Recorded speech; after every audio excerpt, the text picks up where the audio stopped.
দেশবাসী সহ মুসলিম উম্মাকে রাষ্ট্রপতি ও প্রধান উপদেষ্টার শুভেচ্ছা। ডেভিল হান্ট অপারেশন, সিলেটে 7 মাসে গ্রেপ্তার 710 জন। জাতীয় নির্বাচনে পূর্ণ সমর্থনের আশ্বাস জাতিসংঘের আবাসিক সমন্বয়কারীর। হাতে পায়ে ব্যান্ডেজ নিয়ে হাসপাতালে বিয়ে, দুঃসময়ে পাশে থাকতে চান কনে। 300 আসনের সীমানা পুনর্নির্ধারণ, গাজীপুরে আসন বেড়েছে, বাগেরহাটে কমেছে।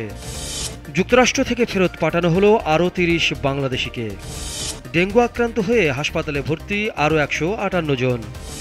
আফগানিস্তানে ভূমিকম্পে মৃতের সংখ্যা বেড়ে 2200 ছাড়ালো।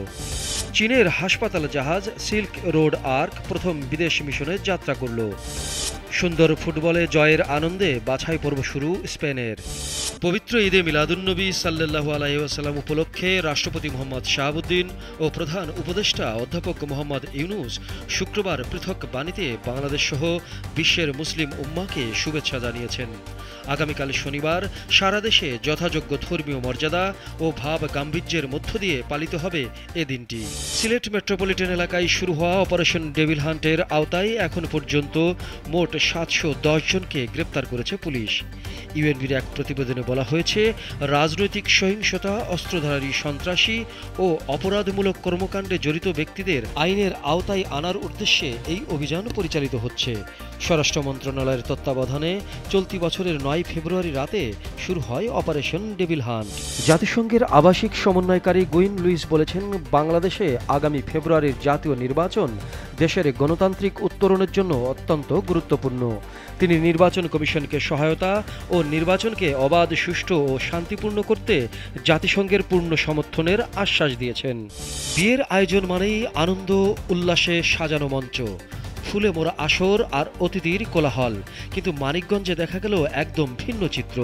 হাত পায়ে ব্যান্ডেজ বাঁধা, শরীরে যন্ত্রণা, তবু থেমে থাকেনি বিয়ের জয়গান। এমন অবস্থাতেই হাসপাতালের বিছানায় বসেই সম্পন্ন হলো জীবনের সবচেয়ে স্মরণীয় দিন। বৃহস্পতিবার রাতে শহরের আফরোজা বেগম জেনারেল হাসপাতালে ঘটে এমনই এক বিয়ের ঘটনা। ত্রয়োদশ জাতীয় সংসদ নির্বাচনের জন্য 300 সংসদীয় আসনের সীমানা পুনর্নির্ধারণ করে গেজেট প্রকাশ করেছে নির্বাচন কমিশন। এর মধ্যে গাজীপুরের একটি আসন বেড়েছে এবং বাগেরহাটে একটি আসন কমেছে। বৈধ নথিপত্র ছাড়া বসবাসের অভিযোগে যুক্তরাষ্ট্র থেকে আরও 30 জন বাংলাদেশিকে ফেরত পাঠানো হয়েছে। গতকাল বৃহস্পতিবার দিবাগত রাত 12:15টার দিকে ঢাকার হযরত শাহজালাল আন্তর্জাতিক বিমানবন্দরে তাদের বহনকারী একটি উড়োজাহাজ অবতরণ করে। ডেঙ্গু আক্রান্ত হয়ে গত 24 ঘন্টায় সারা দেশে আরও 158 জন হাসপাতালে ভর্তি হয়েছেন।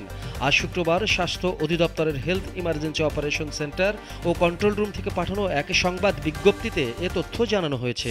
আফগানিস্তানের পূর্বাঞ্চলে শক্তিশালী ভূমিকম্পের পর উদ্ধারকর্মীরা এখনও ঘরবাড়ির ধ্বংসস্তূপ থেকে মরদেহ খুঁজে বের করছেন। এ পর্যন্ত সর্বশেষ সরকারি হিসাব অনুযায়ী মৃতের সংখ্যা 2205 জনে দাঁড়িয়েছে। আহত হয়েছেন অন্তত 3640 জন। চীনের গণমুক্তি সেনাবাহিনী PLA নৌবাহিনীর হাসপাতাল জাহাজ সিল্ক রোড আর্ক শুক্রবার সকালে দক্ষিণ পূর্ব চীনের ফুজিয়ান প্রদেশের কুয়ানঝো বন্দর থেকে রওনা হয়েছে। এটি দক্ষিণ মহাসাগর ও লাতিন আমেরিকায় মানবিক চিকিৎসা সেবা মিশনে অংশ নেবে। বুলগেরিয়ার সোফিয়ায় বৃহস্পতিবার রাতে 3-0 গোলের অনায়াস জয়ে 2026 বিশ্বকাপের বাছাই পর্ব শুরু করল লুইস দে লা ফুয়েন্তের দল। মিকেল ওয়ার সাভালের গোলে সফরকারীরা এগিয়ে যাওয়ার পর ব্যবধান দ্বিগুণ করেন মার্ক কুকুরেয়া। প্রথমার্ধে শেষ গোলটি করেন মিকেল মেরিনো।